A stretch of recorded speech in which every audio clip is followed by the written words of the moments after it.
ወሬ ቀንሱ፣ ምግብ ቀንሱ፣ ቲክቶክ ቀንሱ፣ ጸሎት ጨምሩ። ህይወታችሁ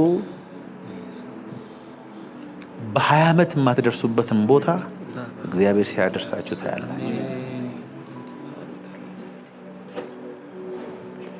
ሳትታክቱ ዘወትር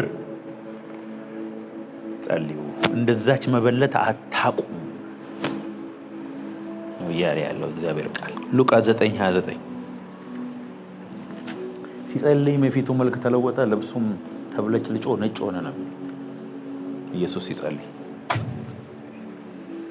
ሐዋርያትም ሲጸልዩ ተቀምጦ የነበሩበት ቤት ተናወጠ።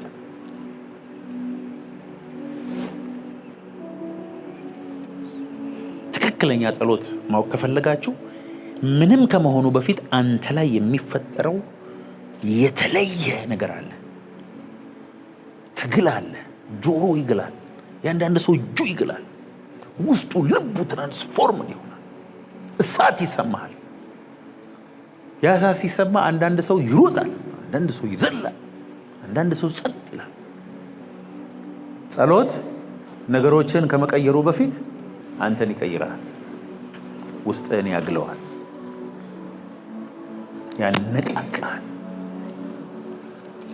እንደ ጋለ ብረት ያደርጋል። ለዚህ ነው በመንፈስ የምትቃጠሉ ሁኑ ወይም የጋለ መንፈስ ይኑራችሁ የሚለው። ለዚህ ነው have a fervent spirit። የጋለ ብረት ታውቃላችሁ፣ እንደሱ ሁኑ ነው የሚለው። እንደ ሰው ሁሌ የጋለ ነው። ሁሌ በመንፈስ የሚቃጠል ሰው አለ፣ ሁሌ የሚዘምር ሰው አለ። መንፈስ ይሙላባችሁ እንጂ በወይን ጠጅ አትስከሩ። እንዴት? በመዝሙርና በዝማሬ በመንፈሳዊ ቅኔ ለጌታ በልባችሁ ተቀኙና ዘምሩ። አይቀርም። ሁሉ ጊዜ በልቡ ለጌታ የሚቀኝ ሰው ኮንቲኒየስ የሆነ ኢንፊሊንግ ኦፍ ዘ ሆሊ ስፒሪት ያገኛል። እዚህ ነው ጠዋት ስትነሳ አፍ በመዝሙር የሚሞላው እግዚአብሔር እድል እየሰጠ ነው። እዚህ ነው ወንድሞች ጧት ጺማቸውን ሲላጩ ጸጉራቸውን ሲያበጥሩ ሰምታችሁ የማታውቁትን ፉጨት ትሰማላችሁ። መዝሙርም አትችለው ሁሉ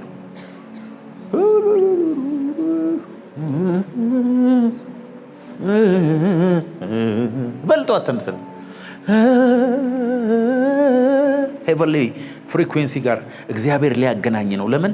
አእምሮ ገና በብዙ ነገሮች አልተያዘም። ሌሊቱን በሙሉ እየታጠበ ስለነበረ ጠዋት ስትነሳ ልብ ውስጥ መዝሙር ሲመጣ መዝሙሩን እየዘመርክ ልሳን እየተናገርክ እንደ ፓራሹት ውስጥ ያለው ነገር እየተከፈተ ከሄደ